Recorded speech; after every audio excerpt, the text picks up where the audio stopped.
Oh, tugas statistik. Lihat yuk. Your body so sweet, sweet, sweet. Invite me if you come, come, come. Honey drips slow from the moon's despair.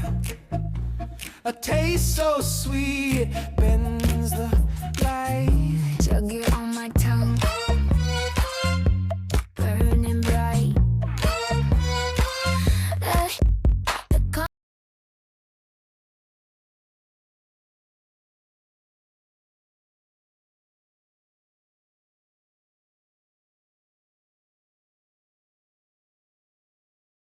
The Di sini saya akan menjelaskan tentang probabilitas dan ruang sampel.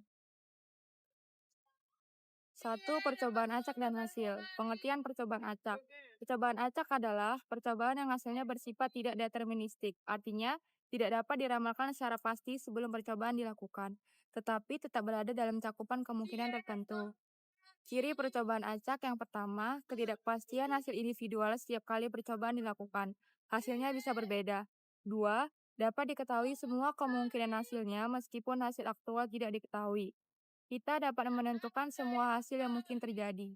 Ketiga, dapat diulang dengan kondisi serupa. Percobaan acak dapat dilakukan berkali-kali dengan prosedur yang sama untuk mempelajari pola frekuensi hasil. B. Contoh percobaan acak dalam kehidupan sehari-hari yaitu melempar koin, melempar dadu, mengambil kartu dari setumpuk kartu remi, dan mengundi nomor undian atau arisan. C. Ruang sampel atau sample space. Menurut Sujana, ruang sampel merupakan himpunan dari semua hasil yang mungkin terjadi dari suatu percobaan acak, di mana setiap elemen ruang sampel menunjukkan satu hasil yang bisa muncul. Percobaan acaknya melempar koin. Ruang sampel AG, jumlah titik sampel 2. Percobaan acak melempar dadu. Ruang sampel 1, 2, 3, 4, 5, 6. Jumlah titik sampel 6. Mengambil bola dari kotak berisi 3 bola merah dan 2 bola putih.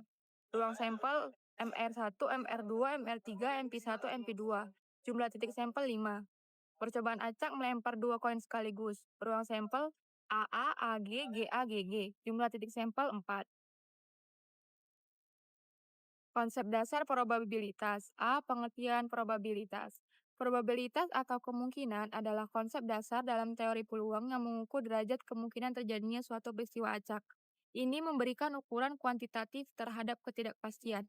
Nilai probabilitas dinyatakan dalam angka antara 0 dan 1, atau persentase 0% hingga 100%.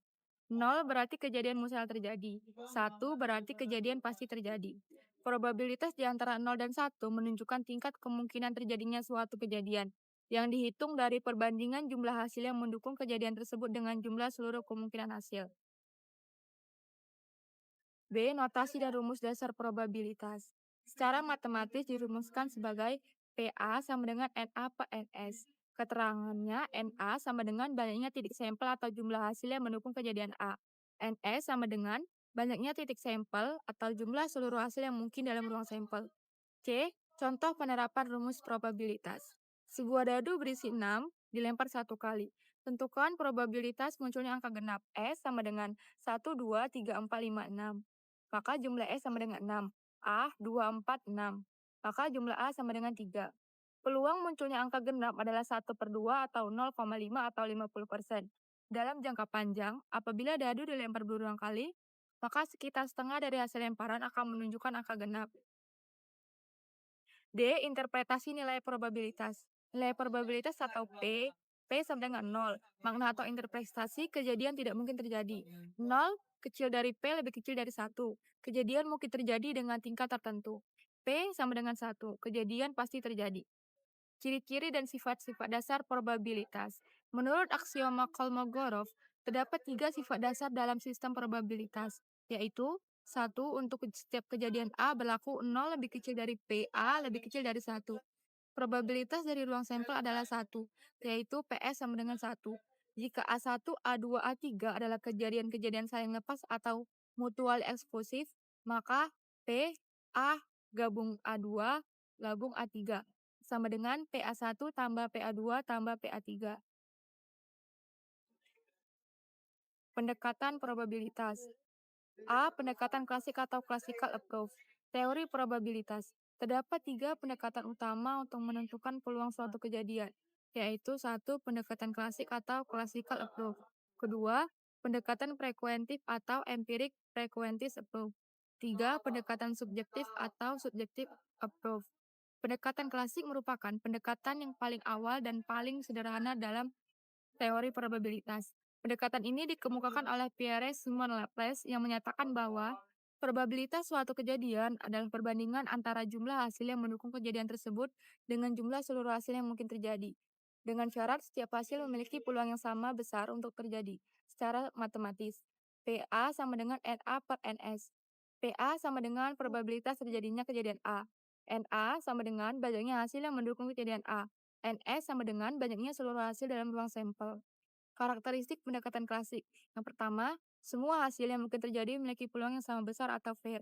Yang kedua, digunakan pada percobaan acak yang simetris dan sederhana, seperti pelemparan koin, dadu, atau kartu. Yang ketiga, tidak memerlukan data empiris atau pengamatan, cukup berdasarkan analisis logika dan kombinatorik. Peluang suatu kejadian. Pengertian umum. Probabilitas atau peluang suatu kejadian adalah ukuran kuantitatif yang menunjukkan tingkat kemungkinan terjadinya peristiwa dalam percobaan acak. Nilainya berkisar antara 0 mustahil dan 1 pasti. Semakin besar nilainya, semakin besar kemungkinan kejadian itu terjadi.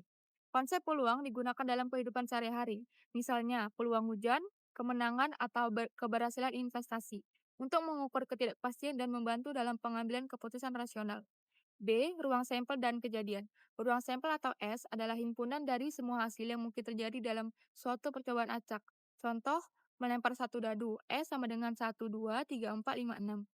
Kejadian A adalah himpunan bagian dari ruang sampel yang berisi satu atau lebih hasil tertentu yang menjadi perhatian.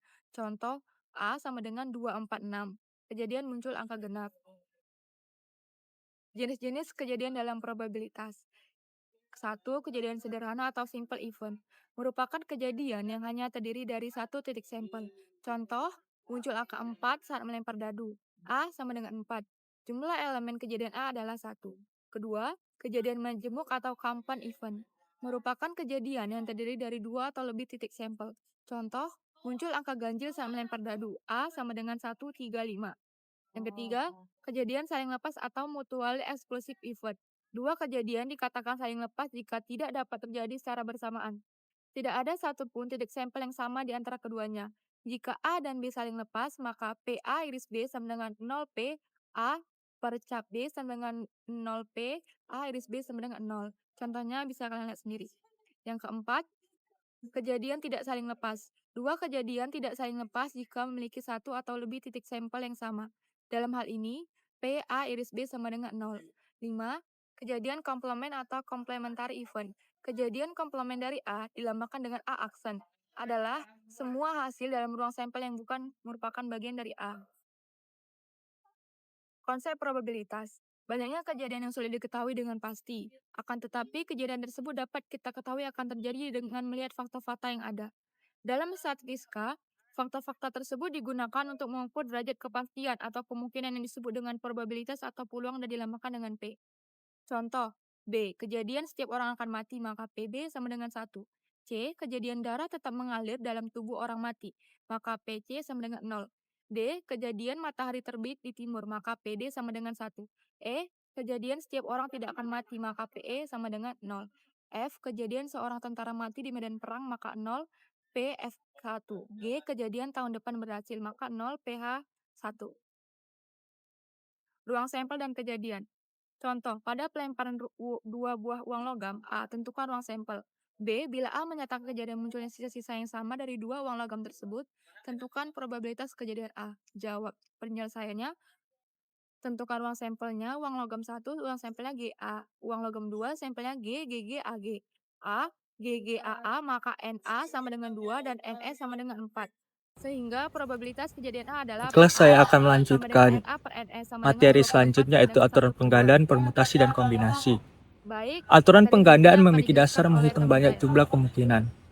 Prinsip dasarnya, jika suatu prosedur dapat dipecah menjadi 2 tahap, dan tahap kedua memiliki N2 hasil yang mungkin, maka total jumlah hasil yang mungkin dari prosedur tersebut adalah N1 dikali N2. Selanjutnya kita dapat masuk ke dalam permutasi. Permutasi adalah pengaturan dari R object yang dipilih dari N object yang berbeda, di mana urutan dari pengaturan tersebut sangat diperhatikan. Kita dapat melihat rumusnya pada layar, di mana N adalah total object dan R adalah jumlah objek yang dipilih. Penerapannya itu saat kita menentukan juara 1, 2, dan 3 dari 5 peserta perlombaan. Lalu kita masuk ke dalam materi kombinasi.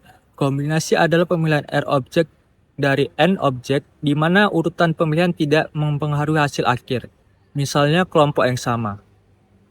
Kita dapat melihat rumus kombinasi pada layar, di mana memperhitungkan pengurangan karena pengulangan urutan. Penerapannya saat memilih 3 anggota tim dari total 10 orang untuk sebuah proyek anggota tim. Lalu, kita dapat masuk ke dalam materi teorema Bayes. Teorema Bayes adalah aturan dalam probabilitas yang digunakan untuk menghitung peluang suatu kejadian berdasarkan informasi tambahan atau kondisi sebelumnya. Dengan kata lain, teorema ini membantu kita menghitung peluang bersyarat ketika kita sudah mengetahui dan probabilitas awal. Rumus dasar Bayes bisa kita lihat pada layar, di mana yang pertama probabilitas A setelah B terjadi. Lalu, yang kedua probabilitas awal A, yang ketiga probabilitas B jika A benar. Yang keempat probabilitas total B. Penerapannya saat ingin mengetahui berapa probabilitas seorang siswa mengikuti les matematika jika diketahui lulus ujiannya. Kita dapat melihat rumusnya pada layar dan hasilnya. Lalu kita dapat masuk ke dalam definisi distribusi peluang. Distribusi peluang didefinisikan semua kemungkinan hasil dari suatu variabel acak dan probabilitas terjadinya setiap hasil tersebut. Distribusi ini bertindak sebagai peta matematis yang menggambarkan bagaimana total probabilitas selalu 1 atau 100% tersebar pada seluruh nilai yang mungkin. Jenis distribusi peluang antara lain fungsi peluang untuk variabel acak diskrit, misalnya jumlah sisi mata dadu. Yang kedua, fungsi densitas peluang untuk variabel acak kontinu, misalnya tinggi badan atau suhu. Contohnya itu dadu untuk dadu fair. Distribusi peluangnya seragam. Setiap hasil 1, 2, 3, 4, 5, dan 6 memiliki peluang yang sama, yaitu 1/6. Selanjutnya, ciri-ciri distribusi peluang. Semua probabilitas bernilai antara 0 dan 1, atau 0 lebih kecil sama dengan P. Lalu X sama dengan X lebih kecil sama dengan 1. Jumlah total peluangnya sama dengan 1 untuk diskrit atau integral total sama dengan 1 untuk kontinu. Selanjutnya dapat digunakan untuk menghitung peluang gabungan, bersyarat, dan harap. Selanjutnya kita akan masuk ke dalam variabel acak. Di sini saya akan membahas definisinya saja yang akan dilanjutkan oleh teman saya. Variabel acak adalah variabel yang nilainya ditentukan oleh hasil suatu percobaan acak, di mana setiap nilai yang mungkin terjadi memiliki peluang tertentu. Nilai variabel acak tidak bisa dipastikan sebelum percobaan dilakukan, tetapi dapat dianalisis secara probabilistik. Contohnya, jika kita melempar 2 koin, variabel acak X bisa didefinisikan sebagai jumlah sisi angka. Nilai X yang mungkin adalah 0, 1, atau 2. Selanjutnya akan dibahas oleh teman saya. Oke, di sini saya akan melanjut penjelasan dari teman saya, yaitu distribusi peluang diskrit. Pertama kita bahas apa itu distribusi peluang diskrit. Jadi distribusi peluang diskrit atau discrete probability distribution adalah suatu distribusi yang menggambarkan semua kemungkinan nilai dari suatu variabel acak diskrit beserta peluang kemunculannya. Artinya, distribusi ini menunjukkan berapa besar kemungkinan atau probabilitas setiap nilai yang mungkin dari suatu kejadian yang dapat dihitung atau bernilai bulat. Kemudian, jenis distribusi peluang diskrit. Ada yang pertama yaitu distribusi binomial, di mana distribusi binomial adalah distribusi peluang dari suatu percobaan Bernoulli yang dilakukan berulang kali secara independen, di mana setiap percobaan hanya memiliki 2 kemungkinan hasil, yaitu sukses atau berhasil dan gagal atau tidak berhasil. Ciri-ciri distribusi binomial ini ada 3, yaitu pertama, setiap percobaan hanya menghasilkan 2 kemungkinan, yaitu sukses atau gagal. Kedua, peluang sukses itu P dan peluang gagal itu Q sama dengan 1 kurang P bersifat tetap di setiap percobaan. Dan ketiga, setiap percobaan bersifat independen, hasil satu percobaan tidak mempengaruhi percobaan lainnya. Rumusnya yaitu P dari X sama dengan N faktorial per N kurang X faktorial dikali X faktorial dikali P pangkat X dikali Q pangkat N kurang X. Kemudian bisa kita lihat contoh soalnya di dalam PPT ini agar kita lebih memahami tentang materi tersebut. Kemudian jenis distribusi peluang diskrit yang kedua yaitu distribusi Poisson, di mana distribusi Poisson adalah distribusi peluang yang digunakan untuk menghitung peluang terjadinya sejumlah kejadian dalam suatu interval waktu atau ruang ketika kejadian tersebut jarang, acak, dan saling independen serta memiliki rata-rata kejadian yang tetap. Ciri-ciri distribusi Poisson ini ada 5. Yang pertama, kejadian terjadi secara acak. Kedua, kejadian bersifat jarang. Ketiga, setiap kejadian independen satu sama lain. Keempat, memiliki rata-rata kejadian yang tetap. Kelima, menghitung peluang jumlah kejadian dalam interval waktu atau ruang tertentu. Rumusnya adalah P dari X sama dengan E pangkat minus lambda dikali lambda pangkat X dibagi faktorial. Di mana keterangannya P X dari X peluang itu adalah peluang terjadinya X kejadian, lambda adalah rata-rata kejadian, E adalah bilangan logaritma natural yaitu 2,71828 dan X faktorial adalah faktorial dari X.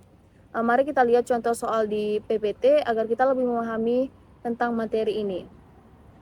Selanjutnya kita lanjut, apa itu distribusi peluang kontinu? Distribusi peluang kontinu adalah distribusi peluang yang digunakan ketika suatu variabel acak atau random variabel dapat mengambil nilai apapun dalam suatu rentang atau interval tertentu, termasuk pecahan, desimal, atau bilangan real, tanpa batas jumlah titik. Dalam distribusi kontinu, nilai-nilai yang mungkin tidak dapat dihitung satu persatu atau uncountable, berbeda dengan distribusi diskrit yang hanya memiliki nilai terbatas atau dapat dihitung. Jenis distribusi peluang kontinu juga ada. Yang pertama yaitu distribusi normal, di mana distribusi normal adalah suatu distribusi probabilitas kontinu yang berbentuk simetris seperti lonceng atau bell shape. Distribusi ini menunjukkan bahwa sebagian besar data berada di sekitar nilai rata-rata atau min, dan semakin jauh dari min, peluang muncul semakin kecil. Ciri-ciri distribusi normal ini yang pertama yaitu berbentuk simetris terhadap min, kedua memiliki satu puncak atau unimodal, ketiga min sama dengan median sama dengan modus, keempat luas total di bawah kurva sama dengan 1, kelima sebagian besar data berada pada 68%, 95%, dan 99,7%. Rumusnya adalah P dari X sama dengan 1 per sigma akar 2V dikali E pangkat negatif, buka kurung, X minus mu per 2 sigma tutup kurung pangkat 2. Keterangannya X itu peluang dari nilai variabel random, P itu peluang sukses, N itu jumlah percobaan, dan Q itu peluang gagal.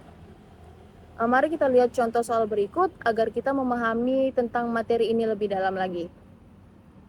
Kemudian jenis distribusi peluang kontinu yang kedua, maaf di PPT ada kesalahan, ini adalah jenis distribusi peluang kontinu yaitu distribusi uniform, di mana distribusi uniform atau seragam adalah distribusi peluang kontinu di mana setiap nilai dalam suatu interval memiliki peluang yang sama besarnya untuk terjadi. Artinya, tidak ada nilai yang lebih mungkin muncul dibanding nilai lainnya, semuanya seragam. Ciri-ciri distribusi uniform yang pertama yaitu setiap percobaan hanya menghasilkan dua kemungkinan, yaitu sukses atau gagal. 2. Peluang sukses P dan peluang gagal Q sama dengan 1 kurang P bersifat tetap di setiap percobaan. Ketiga, setiap percobaan bersifat independen, hasil percobaan tidak mempengaruhi percobaan lainnya. Rumusnya yaitu F dari X sama dengan 1 per B kurang A, untuk A lebih kecil atau sama dengan X, lebih kecil sama dengan B, dan 0 untuk nilai X lainnya. Keterangannya, A adalah peluang terjadinya X kejadian, B adalah rata-rata kejadian, dan X bilangan logaritma natural yaitu 2,71828. Jika X berada di antara A dan B, peluangnya konstan yaitu 1 per B kurang A. Jika X berada di luar interval, peluangnya 0 atau tidak mungkin terjadi. Mari kita lihat contoh soal berikut agar kita lebih memahami tentang materi ini. Kemudian kita akan membahas pendekatan Poisson terhadap distribusi binomial, di mana distribusi Poisson dapat digunakan sebagai pendekatan atau aproksimasi untuk distribusi binomial jika kondisi tertentu terpenuhi. Pendekatan ini digunakan agar perhitungan menjadi lebih mudah karena rumus Poisson lebih sederhana dibanding binomial.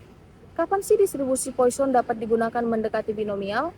Jadi, distribusi Poisson ini dapat digunakan ketika jumlah percobaan besar, N besar, peluang sukses sangat kecil, P kecil, dan nilai ekspektasi atau rata-rata itu N dikali P. Jadi syaratnya N besar, P kecil, dan rata-rata N dikali P. Rumusnya yaitu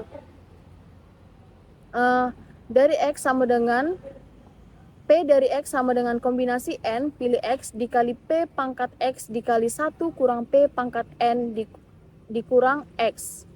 Dan pendekatan Poisson jika syarat terpenuhi itu P dari X sama dengan X kira-kira sama dengan E pangkat negatif lambda pangkat X per X faktorial dengan lambda N dikali P.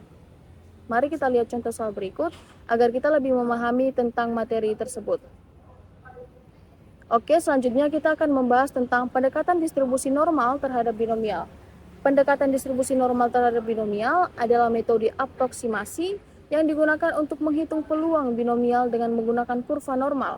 Metode ini berguna terutama ketika jumlah percobaan N besar karena perhitungan langsung binomial akan rumit. Kapan sih distribusi normal dapat digunakan mendekati binomial? Itu dapat digunakan ketika N harus besar, NP lebih besar sama dengan 5, dan NQ lebih besar sama dengan 5 agar distribusi cukup simetris. Ketiga, gunakan koreksi kontinuitas plus minus lebih kurang 0,5 karena binomial diskrit normal kontinu. Dengan pendekatan ini, peluang binomial dihitung lebih mudah melalui Z-score dan tabel distribusi normal. Rumusnya yaitu, jika X berdistribusi binomial dengan parameter N dikali P, maka pendekatan normalnya adalah 1 min sama dengan N dikali P, 2 standar deviasi yaitu sigma sama dengan akar dari N kali P kali Q dengan Q sama dengan 1 kurang P. Ketiga konvensi ke Z-score yaitu Z sama dengan X tambah 0 kurang mu per sigma. Dan keempat, P dari X kira-kira sama dengan P sama dengan Z. Mari kita lihat contoh soal berikut agar kita lebih memahami tentang materi berikut ini.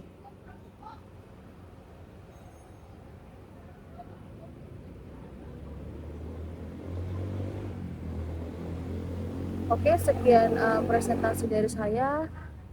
Kemudian akan dilanjutkan oleh teman saya. Jadi hari ini saya akan membahas tentang populasi dan sampel penelitian.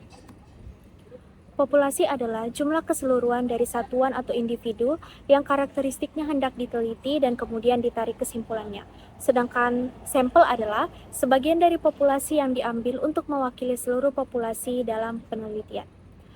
Jadi, peneliti mengambil sampel untuk mewakili populasi sehingga hasil penelitian dapat digeneralisasikan ke seluruh populasi. Sampel mengacu pada sebagian populasi. Dapat dilihat pada slide, yang kanan adalah populasi dan juga yang kiri adalah sampel. Jadi, sampel digunakan untuk mewakili populasi dalam suatu penelitian. Alasan penggunaan sampel yang pertama itu masalah waktu, yang kedua ukuran populasi, yang ketiga masalah biaya, yang keempat percobaan yang sifatnya merusak, yang kelima masalah ekonomis, dan yang keenam masalah ketelitian.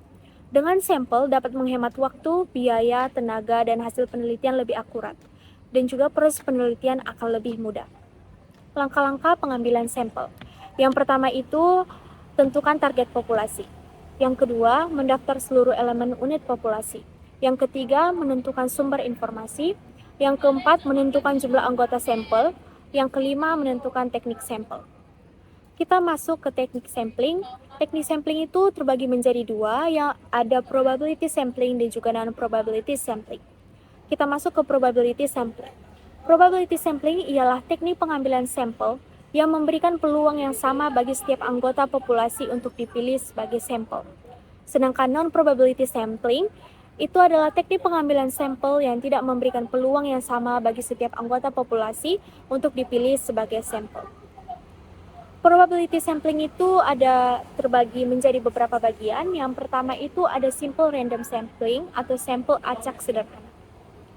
Setiap anggota populasi memiliki kesempatan sama untuk dipilih. Contohnya, memilih 100 pelanggan dari total 1000 pelanggan menggunakan undian atau software acak. Yang kedua, systematic sampling atau sampel sistematis. Memilih anggota populasi berdasarkan interval tertentu. Contoh, dari daftar 1000 pelanggan, ambil setiap pelanggan ke-10. Yang ketiga, ada stratified sampling atau sampel berstrata. Populasi dibagi menjadi beberapa strata atau kelompok berdasarkan karakter tertentu, misalnya jenis kelamin, usia, atau wilayah. Lalu sampel diambil dari tiap strata. Contohnya, membagi pelanggan berdasarkan jenis kelamin lalu ambil 50 pria dan 50 wanita.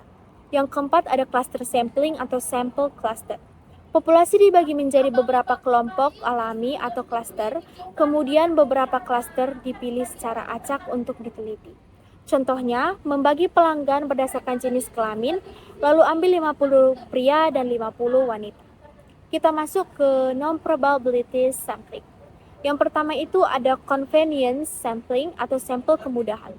Memilih responden yang paling mudah dijangkau. Contohnya, meneliti pelanggan yang sedang berada di mall saat survei dilakukan.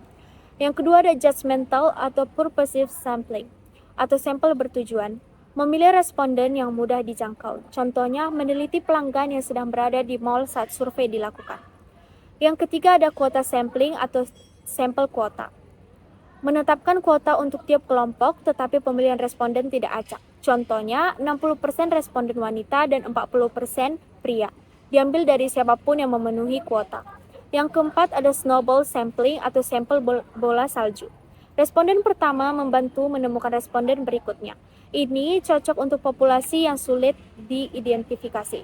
Contoh penelitian tentang pelaku usaha kecil informal di mana satu responden memperkenalkan peneliti ke pelaku lain. Kita masuk ke kemungkinan sampel. Kemungkinan sampel atau dalam bahasa Inggris disebut probability sampling adalah teknik pengambilan sampel di mana setiap anggota populasi memiliki peluang yang sama atau peluang yang diketahui untuk dipilih menjadi anggota sampel. Artinya, setiap elemen dalam populasi bisa dihitung kemungkinannya untuk terpilih. Misalnya 1 dari 100 berarti peluangnya 1%. Ciri-ciri kemungkinan sampel, yang pertama itu setiap elemen populasi punya peluang yang sama atau diketahui untuk dipilih. Yang kedua, pemilihan dilakukan secara acak atau random. Yang ketiga, memungkinkan penggunaan statistik inferensial untuk menarik kesimpulan umum. Yang keempat, dapat dihitung probabilitas terpilihnya setiap elemen. Kita masuk ke contoh soal. Yang pertama, simple random sampling. Sebuah perusahaan memiliki populasi pelanggan sebanyak 1000 orang. Peneliti ingin mengambil sampel sebanyak 100 orang untuk survei kepuasan pelanggan. Berapa kemungkinan atau probabilitas setiap pelanggan terpilih menjadi sampel? Penyelesaiannya itu menggunakan rumus P sama dengan jumlah sampel per jumlah populasi, P sama dengan 100 per 1000, dan jawabannya adalah 0,1. Jadi setiap pelanggan memiliki peluang 0,1 atau 10% untuk terpilih menjadi sampel. Yang kedua, systematic sampling. Sebuah toko memiliki 500 pelanggan tetap. Peneliti ingin mengambil 50 pelanggan sebagai sampel dengan metode sistematis. A. Berapa interval pemilihan pelanggan? B. Berapa peluang satu pelanggan terpilih? Penyelesaiannya yang pertama itu yang kita mengerjakan interval atau K menggunakan rumus N per N. K sama dengan jumlah populasi per jumlah sampel, K sama dengan 500 per 50. Dan jawabannya adalah 10. Jadi interval pemilihan pelanggan adalah setiap pelanggan ke-10. Penyelesaian yang B, peluang atau P sama dengan N per N. P sama dengan jumlah sampel per jumlah populasi. P sama dengan 50 per 500. Dan jawabannya adalah 0,1.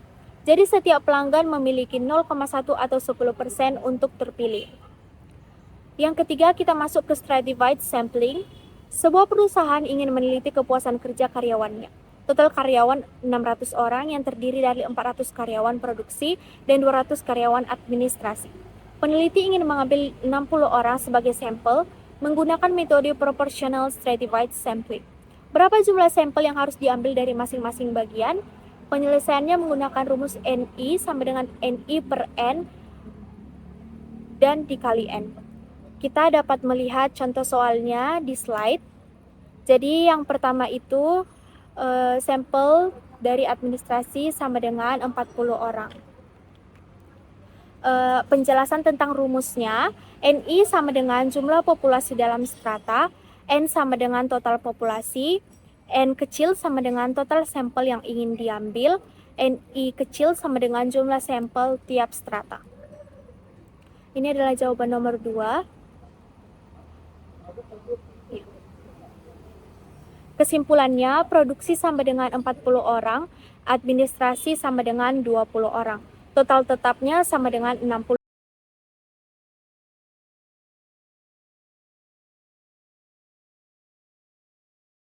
Baik, selanjutnya kita masuk ke rumus Ishak dan Mikael. Nah, ini adalah tabelnya. Soalnya sama dengan yang tadi. Jumlah pelanggan, populasi pelanggannya N, 1000, tingkat kesalahannya 5%. Kita cari di sini N-nya 1000 dengan kesalahan 5%. Berarti jumlah besaran sampelnya di sini dia dapatnya 258. Berarti lebih kecil ya daripada yang rumus Slovin. Kalau menurut saya kita lebih baik menggunakan lebih banyak responden agar hasilnya nanti lebih akurat. Selanjutnya ini adalah rumus Krejci dan Morgan. Sama, kita cari yang populasinya 1000. Populasinya 1000. Populasinya 1000. Di sini jumlah respondennya, jumlah sampelnya nanti dia 278. Jadi dia lebih besar lebih kecil juga daripada yang menggunakan rumus Slovin. Jadi menurut saya kita lebih baik menggunakan rumus Slovin karena semakin banyak nanti jumlah respondennya nanti semakin akurat hasilnya. Selanjutnya kita akan masuk tentang faktor yang mempengaruhi besaran sampel. Yang pertama adalah ukuran populasi. Yang kedua tingkat kesalahan. Yang ketiga tingkat kepercayaan. Yang keempat variasi dalam populasi. Dan yang kelima adalah sumber daya penelitian. Kita masuk yang pertama yaitu ukuran populasi. Jadi semakin besar atau semakin banyaknya sampel itu mempengaruhi hasilnya nanti. Jadi semakin besar populasinya maka semakin banyak juga sampelnya. Yang kemudian adalah tingkat kesalahan atau error margin. Makin kecil error maka semakin besar sampel. Agar errornya tidak besar maka kita harus meningkatkan besaran sampel. Yang ketiga adalah tingkat kepercayaan atau confidence level. Biasanya itu 90%, 95% atau 99%. Yang keempat adalah variasi dalam populasi. Jika populasi beragam, perlu lebih banyak sampel. Ya, jika populasinya beragam, maka kita memerlukan lebih banyak sampel. Yang kelima adalah sumber daya penelitian, yaitu waktu, biaya, dan tenaga. Selanjutnya adalah kesalahan pengambilan sampel atau sampling error. Kesalahan pengambilan sampel atau sampling error adalah perbedaan antara hasil penelitian yang diperoleh dari sampel dengan keadaan sebenarnya pada populasi. Artinya, hasil dari sampel tidak 100% sama dengan kondisi populasi karena hanya sebagian yang diteliti, bukan semuanya. Nah, jadi ada beberapa jenis kesalahan pengambilan sampel. Yang pertama adalah sampling error atau kesalahan karena sampel. Kesalahan ini terjadi karena hanya sebagian populasi yang diteliti, sehingga hasilnya bisa sedikit berbeda dari kondisi populasi sebenarnya. Penyebabnya ada ukuran sampelnya terlalu kecil, sampel tidak cukup mewakili variasi populasi, dan pemilihan sampel tidak benar-benar acak. Contoh dalam penelitian bisnis. Penelitian meneliti hanya 50 pelanggan dari total 5.000 pelanggan. Sehingga hasilnya tidak menggambarkan seluruh populasi. Nah, itulah yang menyebabkan kesalahan dalam pengambilan sampel. Yang kedua adalah non-sampling error atau kesalahan non-sampel. Nah, ini terjadi bukan karena proses pemilihan sampel, tetapi karena kesalahan manusia, alat, atau proses pengumpulan data. Ada beberapa jenis-jenisnya. Yang pertama adalah kesalahan pengukuran, yaitu data yang diperoleh tidak akurat, responden salah mengisi kuesioner kepuasan pelanggan. Yang kedua adalah kesalahan pencatatan atau recording error. Data salah dicatat, peneliti salah input angka penjualan. Yang ketiga adalah non-response error atau responden tidak menjawab, banyak pelanggan tidak mengisi survei. Jadi banyak pelanggan yang tidak mengisi kuesioner kita atau survei kita. Yang keempat adalah kesalahan interpretasi salah, yaitu memahami jawaban responden peneliti salah menafsirkan jawaban. Dia tidak tahu atau sebagai tidak setuju. Ya. Yang terakhir adalah kesalahan administrasi. Proses survei atau input data tidak rapi, pengumpulan data ganda atau data hilang. Nah, jadi itu adalah non-sampling error atau kesalahan non-sample. Jadi, sekian dari penjelasan materi kami. Semoga teman-teman dapat memahaminya. Mohon maaf jika ada kesalahan dalam penyampaian penjelasan kami. Sekian dan terima kasih.